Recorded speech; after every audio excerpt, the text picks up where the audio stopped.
Higit pa lang, nakakatulong na ng pagkatao. Kahit anong gawin namin, ang hirap talagang pakisamahan ng mama ni Dalia. Kagaya na lang nung hapunan. Wala kasi talagang inuurungan ng bibig nito. Bumait naman siya pero hindi sa amin kundi sa kanyang mama lugahin. Kulang na lang, tabihan na niya si Marco sa subuan. Panay pa ang haplos niya at pag-asikaso doon.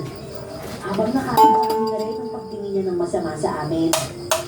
Lalo na kay Jojo na sarap naman sa luto ni Dalia.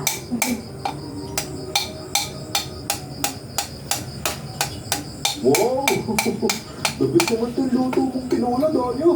Pwede ko na talaga makasawa eh. Eh bakit sa Maynila, di hotdog, hindi ka marunong magprito. Salamat Jojo na gustuhan mo ah. Uy, talagang pinaghirapan ko yan. Ay naku Marcos, kumain ka pa. Dalia, huwag mo pa nga siya ng ulam. Halina, at saka sabaw. Lagyan mo lang sa ulo ka niya. At saka hoy, ikaw. Jojo, tama na yan. Nakakain ka na. Ma, hayaan mo na.